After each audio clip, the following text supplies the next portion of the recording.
Olá, sou Roselane Reis e você está no videocast Você Pode, de Guerreira a Princesa, o lugar onde você, mulher, vem contar a sua história, a sua trajetória, para inspirar outras mulheres. Este é um programa da Colis Educacional, levando conhecimento até você.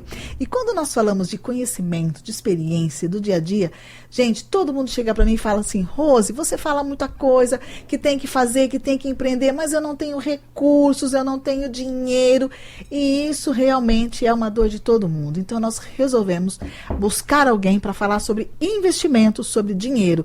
E pasmem, ela é uma guriazinha nova, mas que tem um conhecimento incrível. E é para isso que nós trouxemos ela aqui, para falar com você hoje. Ana Carolina, muito obrigada por você ter aceito o nosso convite. Posso te chamar de Ana? Pode chamar de Ana. Muito obrigada, viu, por você dedicar esse tempo e estar aqui conosco hoje. Obrigada eu, Rose, pelo convite. É um prazer. Bom, antes mesmo de nós falarmos sobre dinheiro, sobre investimentos, que a gente sabe que é uma dor do mundo, né? Que todo mundo tem os seus planejamentos. Eu queria entender um pouquinho, porque o pessoal está perguntando, olhando essa carinha de anjo, né? Que Ana que é essa, gente? Conta um pouquinho da sua história, da sua trajetória para nós. Bom, vamos lá, né? Para contextualizar, eu preciso começar falando do meu pai, que foi bancário a vida inteira, né? 40 anos de banco. Então, eu cresci muito nesse background, nessa vida de, às vezes, ia no banco com ele e tinha essa vivência, né? De já saber como funcionava. Isso era um interesse para mim. Até que chega naquela parte, né, do ensino médio e a gente fica naquela incerteza de saber o que fazer da vida, porque é uma decisão muito grande, né? É muito jovem para decidir, né? Exato. E aí, nos altos dos meus 14, 13 anos, eu comecei a pesquisar sobre como funcionava esse tipo de coisa, os tipos de carreira, e eu me deparei com o tema investimentos, né? Então, eu fiquei abismada com aquilo. Como que você pode perpetuar, né, seu patrimônio fazendo basicamente nada, né? Eu gosto de dizer que o esforço é zero, né? O que você precisa é o conhecimento. E aí eu fiquei abismada com aquilo e decidi fazer economia. Fui pesquisar economia, era um curso muito de humanas. E eu nunca fui de humanas, sempre fui muito de exatas. E eu falei, não vou aguentar 4 anos. Não vai rolar. Não vai rolar. Estudando ciências sociais, não vai rolar. E eu fui pesquisando, né, os cursos que eram bem aceitos no mercado financeiro e me deparei com engenharia de produção, que é um curso muito completo, que aborda tanto administração, finanças, gestão mesmo de empresas. E eu falei, bom, é isso, vou seguir nesse caminho. E aí, dentre toda essa vivência, né, eu comecei a trabalhar no Banco Bradesco, na área de contratos. E eu gostava muito do banco, mas assim, a área de contratos não era exatamente o que eu queria. E aí chegou a época da efetivação, né? E aconteceu de não efetivarem, né? Porque aquela coisa de burocracia de banco, que aquela vaga só servia para pessoas internas. E como eu estava fazendo faculdade, eu precisava fazer um estágio. Falei, bom, como eu não vou conseguir entrar no mercado financeiro agora, não vou conseguir continuar no banco, vou fazer um estágio da minha própria faculdade. Fui fazer um estágio numa indústria de produção de embalagens, mas não gostei. Vi que aquela área não era pra mim, realmente o que eu queria era mercado financeiro. E aí eu decidi largar o estágio e buscar começar, né, nesse viés e nesse braço aí de serviços financeiros, até que eu encontrei a empresa que eu trabalho hoje, que é o OneTime, e descobri, né, um mundo de assessoria de investimentos. E agora estou aí ajudando as pessoas a se estruturarem, né, suas vidas financeiras. Bom, bacana. E vocês viram que interessante, né, a questão do experimentar, não ter medo, né? Exato. Eu experimento, não deu certo, eu volto, vou para outro, Exato. Porque é um momento de busca. Nós temos o polo educacional, que é a Colis, e nós temos o curso de engenharia de Sim. produção. Então, é incrível como você tem que escolher, mas você tem que experimentar. Você tem que ir para o mercado, né, e conhecer exatamente como é que funciona. Bom, você tocou naquela dor, né? A questão do investimento. Nós temos Sim. vários empreendedores aqui conosco e todos os nossos telespectadores que nos assistem, e sempre vem, né? Ah, não, porque o país está em crise, é porque os impostos são altos, é porque eu ganho pouco. E a gente gostaria que você falasse um pouquinho para nós de como administrar isso, porque tem aquele que ganha muito, tem aquele que ganha pouco, mas sempre existe o choro. Eu nunca vi ninguém que não chorasse, sabe? Com muito ou com pouco.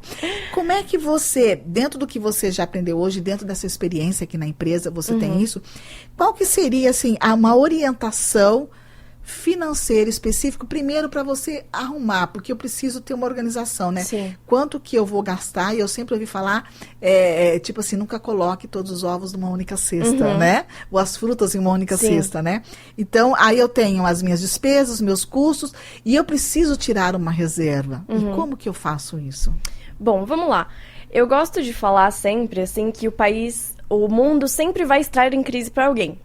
Nunca vai estar bom para todo mundo. Então, assim, o que a gente pode fazer é focar mais na sua própria vida, nas suas próprias finanças, nos seus próprios objetivos. Dentro do meu cenário, dentro do que eu ganho, dentro dos meus gastos, como que eu posso me organizar? Então, assim, é claro que no Brasil, né, a gente tem a maioria da população ganhando um salário muito pouco para manter um custo de vida elevado. Então, o que eu acredito que as pessoas podem começar a fazer, desde essas pessoas que ganham pouco até as pessoas que ganham muito e gastam tudo, é você realmente avaliar os seus gastos. Então, por exemplo, a Rose ganha 20 mil. Vamos pegar um extrato, uma tabela de tudo que você gasta, o que são as despesas necessárias, onde eu posso economizar, porque eu acredito também que a questão de guardar dinheiro entra muito no estilo de vida em um minimalismo. Você realmente precisa daquelas coisas, aqueles gastos vão fazer diferença para você daqui 5 anos. Então, assim, é realmente tentar enxugar os seus gastos e guardar o máximo possível. Então, assim, eu falo para as minhas amigas, né, para os meus clientes, investimento para mim é como se fosse uma conta a pagar. Cai o salário, é a primeira conta que eu pago. É um percentual que você para e vai. Exato, vai direto para a corretora e ali eu não mexo mais. Então, assim, para você ter noção, uma pessoa de 20 anos, né, começando a investir hoje, R$300 por mês, que é o dinheiro do salário, R$300 por mês, se ela se aposentar aos 65 anos, tendo investido todo mês R$300, ela vai ter acumulado 2 milhões de patrimônio, com rentabilidade, né, claro. Então, assim, é muito essa questão de organização e de você ter esse pulso de realmente avaliar a qualidade desses gastos, se é realmente necessário entender a importância de você investir. Porque hoje a maioria dos aposentados, né, por exemplo, eles não conseguem manter os seus próprios custos com o dinheiro da aposentadoria do INSS. Então você precisa achar esse motivo para investir. Qual é o medo que eu tenho que no futuro, se eu não investir hoje, vai me proporcionar? Eu acredito que esse é o maior estalo que as pessoas precisam ter. Essa é a chave. Exato. E quando a gente fala de investimento, a gente sabe que existem vários tipos de investimento. Então, existe aquele que é mais tímido, existe aquele que é mais moderado, Sim. e existe aquele ousado. Como é Sim. que eu vou, né? Porque você, quando entrevista uma pessoa, quando você vai falar, você tem que saber qual que é o perfil dele. Exato. É um perfil agressivo, então eu vou para bolsa, eu vou para commodities. Explica um pouquinho disso pra gente. Exato, vamos lá. A gente tem 3 perfis de investidor hoje, né? Então, temos o conservador, que é aquela pessoa que não quer correr riscos. Temos o moderado, que entende que, às vezes, alguns riscos são importantes para aumentar um pouco a rentabilidade. E a gente tem o agressivo, que é aquela pessoa que não tem medo nenhum de perder dinheiro, que entende um pouco mais de renda variável e quer investir a longo prazo. Porque investimento é sempre longo prazo, tá? Curto prazo é especulação. E aí, quando a gente fala de entender o seu perfil, é muito simples. Eu gosto de falar isso para os meus clientes, assim. Você vai ter estômago para perder dinheiro? Porque nada no mundo dos investimentos é certo. A gente sempre tem análise, sempre tem estudo, mas se você me fala, Ana, quero investir tudo na bolsa, vamos lá. Daqui 1 ano, se der aquela crise, você vai ter estômago ou você vai ficar bravo com a bolsa? Então, é ter muito esse feeling. E também a questão de analisar os seus objetivos, né? Hoje eu tenho 60 anos. Cabe eu investir em renda variável? Será que não é o momento de ficar mais moderado ou até mais conservador para só conservar o patrimônio que eu já tenho hoje? Ou se você é mais jovem também, sabe que não vai usar aquele dinheiro, não é uma necessidade... Pô, eu acho que eu posso investir um pouco em renda variável, ser um pouco mais agressivo, porque você tem tempo para trabalhar essa carteira, né? Muito bem. Isso é legal para a gente começar a pensar, né? Qual é o meu perfil, né? Começar a se identificar. E eu estou encantada ouvindo você falar aqui. Me surgiu uma pergunta. Como que é a mulher no mundo dos investimentos. Claro, vamos lá. Porque Você Pode é um programa de mulheres, e como é que você se inseriu jovem? Como é que é esse mercado hoje? Eu tenho mais mulheres, eu tenho menos. Seriam até duas perguntas. Uma na questão do trabalho, como que é esse mercado, e como que é a mulher investidora? Perfeito, vamos lá. Em questão de mulher no mercado de trabalho, né, no mercado financeiro, eu tenho algumas frentes que eu posso te dar essas relações. Então, o que eu conheço é a corretora XP, tá? Que é o que eu convivo, é o que eu tô lá dentro. E bancos, né? Então, banco, a gente já tem essa noção de que existe gerente mulher, inclusive muitas, elas são respeitadas, mas é completamente diferente do mercado financeiro. O mercado financeiro tem hoje muitas mulheres, tá, no mercado financeiro, e eu acredito que, assim, tem esse tabu de ter um preconceito, de ter uma dificuldade, mas eu, na minha vivência, acredito que esse preconceito de mulher não serve para o mercado financeiro vem mais dos clientes do que das empresas, tá? Então, assim, se você entrar na XP e entrar nos andares, você vai ver uma força de trabalho muito diversificada, com muitas mulheres de diferentes idades. Então, hoje, para a mulher se encaixar no mercado de trabalho, a única coisa que ela precisa ter é discernimento, de entender a área que ela mais se habilita, né? Exato.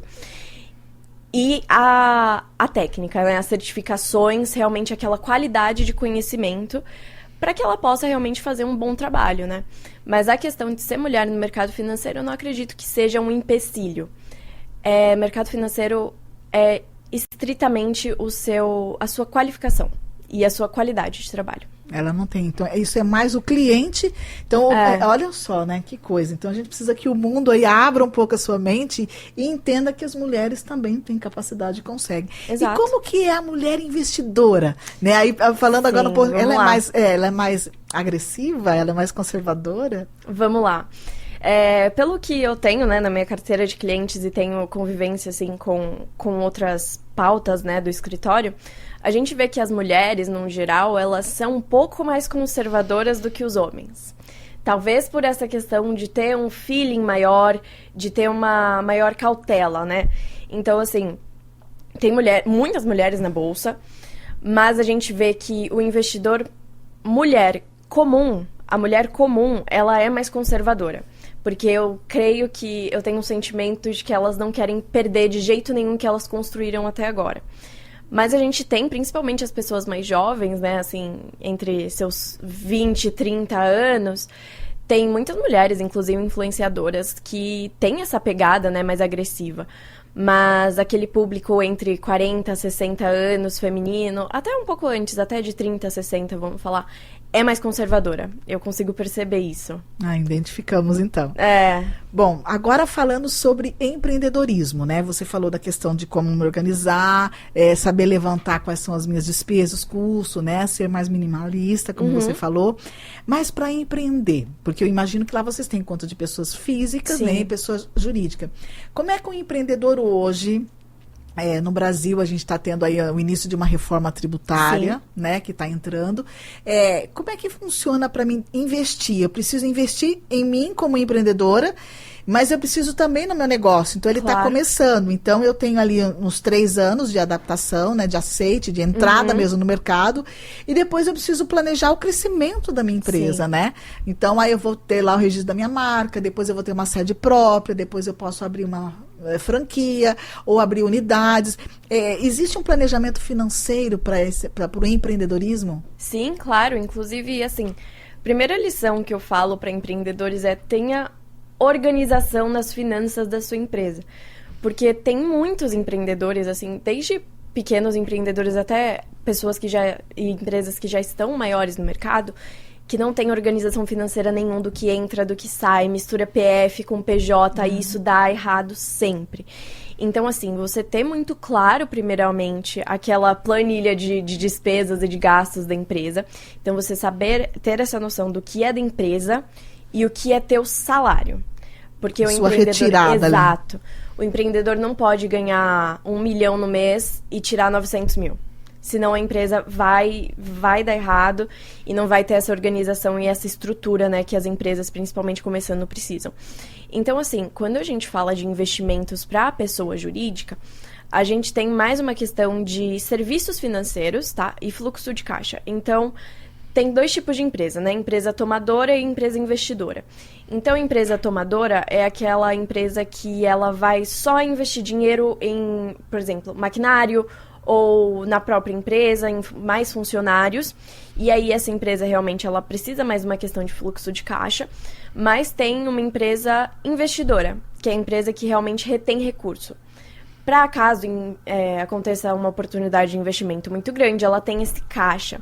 Então, para essas empresas que têm esse caixa, a gente consegue fazer fluxos de caixa com diferentes liquidezes, às vezes fazer algumas operações para ter uma rentabilidade dentro dessa necessidade de liquidez.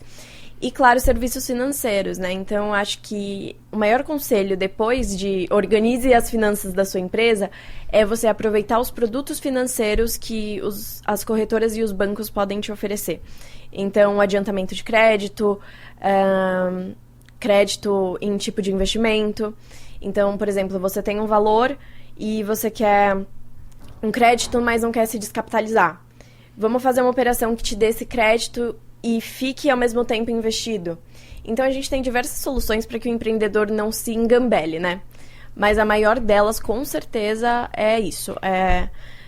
Organize as finanças da sua empresa, não pegue tudo, não vá de mão cheia e aproveite os produtos financeiros. Porque não é papo de vendedor, né? Realmente ajuda. Se tá ali é porque um dia alguém precisou e hoje é necessário para todos. E muitas vezes as empresas, os empreendedores têm receio, né? Exato. De fazer. Então, não tenha, né? Com cautela, com conhecimento, Sim. Busque alguém, assim, né? Como a gente vai deixar, a Ana vai deixar os contatos dela aqui, né? Mas busque alguém para te auxiliar, Sim. né? Para levar Exato. isso. Bom, você falou da questão do investimento de R$300 por mês. Ok, aí eu estou pensando naquele que fala assim, eu não consigo tirar R$300. É possível alguém com salário mínimo hoje conseguir fazer algum investimento? Bom, vamos lá. Como a gente estava falando no começo, né? Hoje o custo de vida no Brasil é muito elevado. Então, alguém que ganha um salário mínimo depende muito das despesas e das necessidades daquela pessoa. Mas hoje você consegue investir, por exemplo, com R$10. Eu ia te perguntar, qual é o valor mínimo que eu quero... Ana, eu quero começar a investir.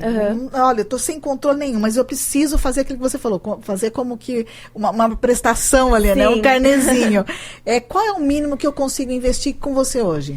Bom, isso é algo que muitos influenciadores, muitos youtubers falam do valor mínimo para investir, né? Então, assim, para realmente investir, você dá uma olhada na Bolsa de Valores. A ação que tiver mais barata de todas é a que você consegue começar a investir. Mas é claro que a ação estar barata, por exemplo, uma ação de R$1, que é o que a gente chama de penny stocks, não significa qualidade. Então, assim, para quem quer começar a investir e não consegue guardar muito dinheiro por mês, a minha dica para vocês faça uma reserva de emergência. Se eu posso guardar R$50, se eu posso guardar R$100 e coloquem isso num título de renda fixa, tá? Não pode ser renda variável, não pode ser outras áreas. Em um título de renda fixa com liquidez diária. E aí, você tenta ter a meta de guardar de 6 a 12 meses do seu custo de vida, né? Então, a pessoa que ganha R$1.000 por mês, dependendo do seu trabalho, se é mais estável, tenta guardar de 6.000 a 12.000 reais. E aí, quando você tiver essa reserva, independente do valor que você conseguir juntar por mês, aí, tendo essa estrutura, tendo esse feeling de emergência, né, de que não posso mexer naquele dinheiro, não posso arriscar, você começa a ir para as outras áreas. Aí eu começo a diversificar a minha carteira. Mas, essa questão... Guarde sempre a emergência primeiro, antes de pensar em ir para a bolsa, de pensar em ir para multimercado, Bitcoin, que está muito famoso. Eu ia até te perguntar isso, né? O que é o Bitcoin?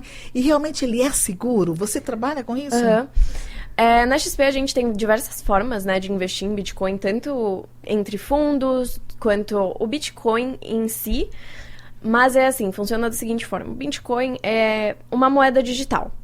Para simplificar, vamos pensar que ele é uma ação. Então, um Bitcoin custa tantos reais. E aí, é um sistema de segurança que usa a criptografia de dados. Então, cada moeda daquela que você possui que custa X reais, ela está protegida e segura por uma criptografia, que nada mais é do que um conjunto super extenso de equações, de dados, de funções e derivadas, que traz aquela segurança para essas moedas que você tem. E assim, ele é muito seguro na questão de ninguém vai conseguir roubar aquele dinheiro, a menos que tenha seu acesso à plataforma, tá? Então, mas isso é uma questão do dinheiro em si. Mas quando a gente fala de segurança nos investimentos, a gente chama o Bitcoin de alternativo. Ou seja, ele é o tipo de investimento com mais risco que a gente pode ter, tá? Porque ele não é atrelado a nada. É só uma moeda que foi inventada e tem a criptografia. Então, ele não segue o que a gente chama de benchmark, né? Que é ele ter aquele lastro para entender como ele funciona. Até porque o investidor normal, ninguém consegue entender como funciona o Bitcoin. Justamente porque ele não é atrelado a uma empresa, não é atrelado ao agronegócio, não é atrelado a obras de infraestrutura, como é no crédito privado. Então, assim, se você quer investir em Bitcoin, é aquela parte mínima da sua carteira, tá? E é o mais ousado, né? Exato, o mais ousado. É o último passo depois de investir em ações. Muito bem. Bom, você já deu, já falou, né, a orientação ainda, quem tá com qual o valor mínimo. A gente está chegando ao final, é um papo gostoso, né? Sim. Olha, e de conhecimento. Hoje tá incrível isso. Eu queria que você deixasse uma mensagem para aquelas pessoas que têm esse receio, Claro. né, e que começassem a pensar nisso, porque o que Claro. nós queremos trazer aqui, não só para as mulheres, mas para todos que assistem, é justamente levar esse conhecimento, é ajudar as pessoas, tanto a pessoa física quanto até o seu negócio, Sim. né? Então, eu gostaria que você desse aí sua chamadinha, né? O seu convite, a sua mensagem, e no final deixasse o seu contato. Bom, vamos lá. Eu sei que o medo de investir, né, é muito comum, tanto para pessoas físicas quanto para pessoas jurídicas. Mas a única coisa que você precisa para perder esse medo de investir é entender como as coisas funcionam. O conhecimento sobre investimentos hoje, ele não é amplamente difundido, né, de forma técnica, como é nas qualificações que os profissionais da área têm, mas você pode sempre contar com um assessor, com um consultor de uma corretora para te explicar na raiz como funcionam os investimentos. Porque, Rose, muita gente tem medo de investir por achar que é aposta, por não saber como funciona, não saber por onde aquele dinheiro está indo. Então, eu faço o convite para vocês entrarem em contato comigo e entenderem melhor como funciona, perderem esse medo de investir e poderem perpetuar seu patrimônio, porque ninguém merece viver só de INSS no fim da vida, né? É verdade. Todo mundo merece realizar seus sonhos. Então, deixo o meu Instagram profissional, é ana.figueiredo, tirando o último O, são 2 Ds. E o meu telefone profissional para contato, 11 9 41 12 13 10. Vocês podem entrar em contato comigo e marcar uma reunião para que a gente possa alinhar aí seus sonhos e suas metas. Tá aí o convite, né? Minha querida, muito Muito obrigada. Eu obrigada, acho que você Rose. vai voltar outras vezes aqui, porque Por a gente favor. precisa levar esse conhecimento para os Sim. nossos queridos. E obrigado mesmo por você estar aqui conosco, compartilhando esse conhecimento e deixando esclarecimento para os nossos telespectadores. Muito obrigada. Bom, agora, antes de você ir embora, eu preciso fazer uma pergunta para você, tá? Você tá vendo que eu estou usando um pin aqui? Sim. Então, eu tenho 2 aqui. O primeiro, eu queria saber em que estágio que a Ana está tão jovem assim, mas com bastante conhecimento. A Ana, ela é uma guerreira que está sempre em busca de novos conhecimentos, de novas fronteiras, ou ela está no estágio princesa? Lembrando que princesa não é aquela que deixa de guerrear, não. É aquela que continua batalhando, mas que ela já se encontrou em um patamar que fala assim, poxa, me identifiquei e agora minha guerra está direcionada. A Ana é uma guerreira ou a Ana é uma princesa? Ah, Rose, eu sou uma princesa. Ai, que Estamos bom. guerreando aí com as alianças certas. Já com definições. Eu gostaria que você colocasse. Muito obrigada. Ele é de imã, vai ficar bem bonito aí. Pode colocar aí no seu Vamos blazer. colocar aqui aí. que aparece pra galera. Isso. Olha aí, você pode entregando Perfeito. mais uma princesa. Muito obrigada, querida, mais Obrigada, uma vez, viu? Rose. Prazer é todo meu. Vocês viram que história incrível, jovem, e viu como nós levamos conhecimento para vocês? Então, bora lá, vem para cá. Quem sabe na próxima semana eu não estou contando a sua história.